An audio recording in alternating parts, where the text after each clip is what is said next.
여러분, 치매가 무서우시죠? 병원에 가서 치매라는 말만 들어도 가슴이 철렁 내려앉는다는 분들이 정말 많습니다. 그런데 아이러니하게도 그렇게 무서워하시면서도 정작 치매를 막기 위해서 아무것도 하지 않고 그냥 두고 계신 경우가 훨씬 더 많습니다. 오늘 영상에서는 전문의들이 한 목소리로 강조하는 내용, 치매는 더 이상 손 쓸 수 없는 병이 아니라 관리하고 함께 가는 병이다. 그리고 우리 뇌를 스스로 지키는 힘, 인지 예비능에 대해 아주 쉽게 풀어드리겠습니다. 특히 나는 이미 늦었어. 이 나이에 뭘 더 해라고 생각하셨던 분들은 오늘 영상 끝까지 들으시면 그래도 내가 할 수 있는 게 아직 이렇게 많구나. 이 마음이 분명히 생기실 겁니다. 이 다음부터 드리는 말씀이 오늘의 핵심이니까 꼭 집중해서 들어주세요. 많은 분들이 이렇게 말씀하십니다. 나이 들면 누구나 깜빡깜빡하는 것이 당연한 거 아니야? 우리 집안이 원래 머리가 안 좋아 유전이니까 어쩔 수 없지. 약만 잘 나오면 그때 가서 치료하면 되지. 지금은 그냥 살래. 겉으로 들으면 맞는 말 같지만 사실은 이 안에 아주 위험한 오해가 섞여 있습니다. 연구 결과와 전문의들의 설명에 따르면 치매는 나이만으로 결정되는 병이 아닙니다. 똑같이 80세인데도 어떤 분은 말도 또박또박, 생활도 멀쩡히 잘하시는 반면 어떤 분은 같은 나이인데도 일상생활이 거의 불가능한 경우가 있죠. 그 차이를 만들어내는 게 바로 인지 예비능입니다. 말이 좀 어렵죠? 쉽게 풀면 뇌의 비상전기선, 예비회로라고 생각하시면 됩니다. 우리 집에 전등이 하나뿐이면 그 전등이 나가는 순간 집이 깜깜해지죠. 그런데 거실에 등이 여러 개 달려 있으면 하나가 나가도 나머지가 버텨줍니다. 뇌도 똑같습니다. 병이 와서 어느 한 회로가 망가져도 다른 길, 다른 회로가 대신 일을 해줄 수 있다면 겉으로 드러나는 증상은 훨씬 늦게 나타나고 훨씬 약하게 나타납니다. 오늘 영상은 바로 이 뇌의 예비 전등을 늘리는 방법에 대한 이야기입니다. 이 부분이 정말 중요합니다. 지금부터 말씀드리는 내용만 생활 속에 조금씩만 넣어보셔도 5년, 10년 뒤에 나 자신이 완전히 달라질 수 있습니다. 자, 그러면 먼저 우리 뇌가 어떤 상황에서 약해지는지부터 짚고 넘어가 볼게요. 이걸 알아야 반대로 어떻게 강화할 수 있는지도 보입니다. 첫 번째, 사회적으로 고립된 상태, 사람과의 관계가 끊어진 상태입니다. 나 그냥 혼자 있는 게 편해. 사람 만나는 게 귀찮아. 이렇게 말씀하시는 분들이 많은데요. 뇌 입장에서는 이게 상당히 위험한 신호입니다. 대화는 뇌가 할 수 있는 활동 중에 가장 복잡한 활동입니다. 상대방의 말을 듣고 이해하고 내 기억에서 단어를 꺼내서 문장을 만들고 내 표정과 몸짓까지 같이 쓰는 작업이잖아요. 이 모든 과정이 뇌 전체를 깨우는 운동입니다. 반대로 하루 종일 말 한마디 안 하고 TV만 보거나 스마트폰만 멍하니 보고 계시면 뇌는 할 일이 없구나 하고 활동을 줄여나가기 시작합니다. 두 번째, 생각 없는 반복적인 행동입니다. 매일 똑같은 집안일, 똑같은 루틴, 똑같은 산책 코스만 기계적으로 이렇게 움직이다 보면 몸은 움직이는데 뇌는 거의 쉬고 있는 상태가 됩니다. 밥을 하면서도 늘 하던 대로 눈 감고도 할 수 있는 그 방식만 사용하고 걷더라도 늘 걷던 길, 늘 같은 속도, 늘 같은 생각만 하고 있다면 뇌는 새로 배울 게 없다고 판단하고 점점 회로를 줄여나갑니다. 세 번째, 부정적인 생각과 스트레스입니다. 나는 원래 못해.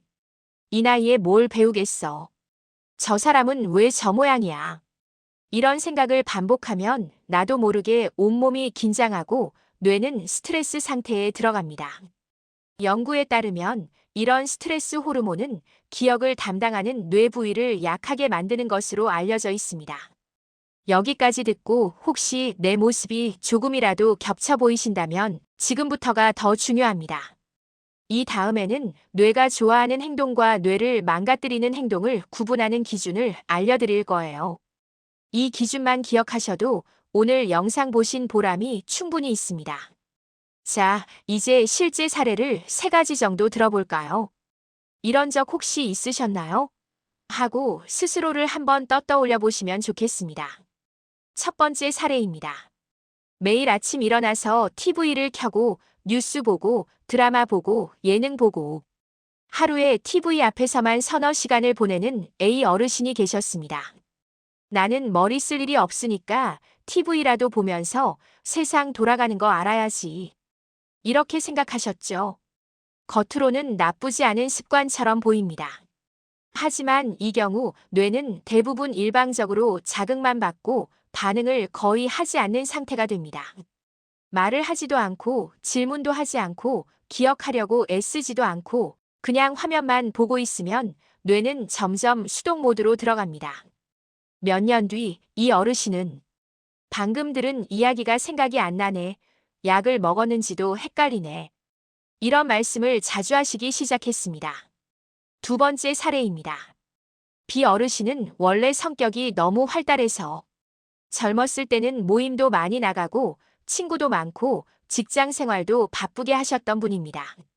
그런데 은퇴 후 몸도 조금씩 약해지고 친구들도 각자 바쁘다 보니 어느 순간부터 거의 집에서 혼자 지내는 시간이 길어졌습니다. 나이 들어서 사람 만나는 거 뭐하냐? 괜히 연락해서 패 끼치기 싫다. 이런 생각이 들기 시작하면서 하루 종일 말 한마디 안 하고 보내는 날도 많아졌습니다. 이런 생활이 몇 년 이어진 뒤 가족들이 느낀 건 예전 같지 않다, 말수가 너무 줄었다, 표정도 많이 굳었다는 점이었습니다. 검사 결과 인지기능 저하가 빠르게 진행되고 있었습니다. 사회적 고립이 뇌 건강에 얼마나 큰 영향을 미치는지 보여주는 사례입니다. 세 번째 사례입니다. C 어르신은 나는 매일 1시간 걷고 운동도 하는데 뇌는 왜 이렇게 멍한지 모르겠다고 하셨습니다. 이분의 일과를 들어보니 늘 같은 시간에 같은 코스로 같은 속도로 혼자 말없이 걷기만 하셨습니다. 그냥 발만 움직이고 있을 뿐 머릿속에서는 별다른 활동이 일어나지 않는 상태였던 거죠. 걷는 것 자체는 분명히 좋습니다. 하지만 생각 없이 걷기는 뇌 입장에서 보면 자극이 거의 없습니다. 길을 조금만 바꿔본다거나 누군가와 이야기를 나누면서 걷는다거나 걷는 동안 오늘 있었던 일들을 정리해 본다거나 하는 과정이 있어야 뇌가 함께 움직이게 됩니다. 혹시 지금 말씀드린 3가지 모습 중에 이거 내 얘기 같은데 싶은 부분이 있으셨다면 지금부터 드릴 해결법 5가지를 꼭 집중해서 들어보시기 바랍니다. 이 다음이 오늘 영상에서 가장 중요한 부분입니다. 많은 분들이 여기서 실천법을 모르셔서 병을 훨씬 빠르게 키우셨거든요. 이제부터는 뇌를 단단하게 만드는 5가지 생활 습관을 하나씩 말씀드리겠습니다. 어려운 운동, 복잡한 프로그램이 아니라 집에서, 동네에서, 일상에서 누구나 할 수 있는 것들입니다. 첫 번째, 생각하면서 걷기입니다. 그냥 무조건 오래 걷는 것보다 조금 덜 걷더라도 생각과 함께 걷는 것이 훨씬 좋습니다. 예를 들면 이런 식입니다. 오늘 동네를 걷는데 여기 새로 생긴 가게 이름은 뭐였지? 한번 떠올려보고 지금 걷는 동안 숨이 어느 정도 차지? 오늘 있었던 일 중에 고마웠던 일 한 가지를 떠올려 볼까? 이렇게 걸으면서 뇌에 질문을 던지는 겁니다. 혹은 누군가와 함께 걷는 것도 아주 좋습니다. 대화를 하면서 걷다 보면 시간도 잘 가고 언제 걷기가 끝났는지도 모르게 훨씬 오래 걷게 되죠. 대화는 뇌의 언어 영역, 기억 영역, 감정 영역을 동시에 깨우는 활동입니다. 두 번째, 손을 많이 쓰는 활동을 늘리는 것입니다. 뇌와 손은 굉장히 밀접하게 연결되어 있습니다. 글씨를 손으로 써보거나 음식을 직접 다듬고 썰고 만드는 것, 뜨개질, 공예, 피아노, 악기, 퍼즐, 그림 그리기 등은 전부 뇌의 여러 회로를 동시에 자극하는 좋은 활동입니다. 중요한 건 새로운 동작이 들어가야 한다는 점입니다. 맨날 하던 손놀림만 반복하는 것보다는 조금 낯설고 처음에는 서툰 동작들, 예를 들어 새로운 곡을 연주해 본다거나 처음 해보는 요리 레시피를 따라 해본다거나 하는 시도가 뇌에 아주 좋은 자극이 됩니다. 세 번째, 의미 있는 사회 활동을 유지하는 것입니다. 사교 모임, 동호회, 동네 주민센터 프로그램, 성당교회절 모임, 이런 것들 대부분이 바로 뇌를 위한 운동장이라고 생각하시면 됩니다. 꼭 거창할 필요도 없습니다. 오랜만에 친구에게 먼저 안부 전화를 해보신다든지 가까운 이웃에게 음식 한 접시 나누며 이야기 나누는 것도 좋은 사회 활동입니다. 중요한 건 내가 혼자가 아니라는 느낌, 누군가와 연결되어 있다는 느낌을 뇌가 계속 받는 것입니다. 네 번째, 수면 패턴을 정리해 뇌 청소 시스템을 돌려주는 것입니다. 잠을 자는 동안 뇌 속 노폐물을 씻어내는 시스템이 작동하는데 이게 깊은 잠일수록 더 활발하게 돌아갑니다. 그래서 잠을 충분히 자는 것도 중요하지만 그보다 더 중요한 건 잠의 질입니다. 너무 늦게까지 스마트폰을 보거나 TV를 보다 바로 잠들면 뇌가 아직 깨어있는 상태에서 억지로 잠드는 거라 깊은 잠으로 들어가기가 어렵습니다. 자기 최소 30분 전에는 화면을 멀리 두시고 조명을 조금 낮추고 몸과 마음을 서서히 내려놓는 습관을 들이시는 게 좋습니다. 다섯 번째, 그리고 이것은 절대 피해야 할 한 가지 습관입니다. 바로 부정적인 말을 입 밖으로 자주 꺼내는 것입니다. 나는 안 될 거야. 이 나이에 뭘 해, 그냥 살다가 가는 거지. 그냥 다 소용없다. 이런 말들은 단순한 푸념이 아니라 뇌에게 앞으로 기대할 게 없다라는 신호를 반복해서 보내는 것과 같습니다. 그러면 뇌는 점점 새로운 회로를 만들려는 의욕을 잃고 이미 있는 회로도 잘 쓰지 않게 됩니다. 반대로 그래도 조금씩 해보자. 오늘 이만큼 걸었으니 어제보단 낫다. 새로운 거 하나 배웠다. 괜찮다. 이런 말을 입 밖으로 내는 순간 뇌는 아직 할 일이 있구나. 아직 배울 게 있구나. 이렇게 반응하게 됩니다. 말 한마디가 생각을 바꾸고 생각이 뇌 회로를 바꿉니다. 이제 오늘 내용의 핵심을 빠르게 요약해드리겠습니다. 지금부터 드리는 5문장만 기억하셔도 충분합니다. 첫째, 그냥 걷지 말고 생각하면서 걷기. 둘째, 손을 많이 쓰는 활동으로 뇌에 새로운 자극 주기.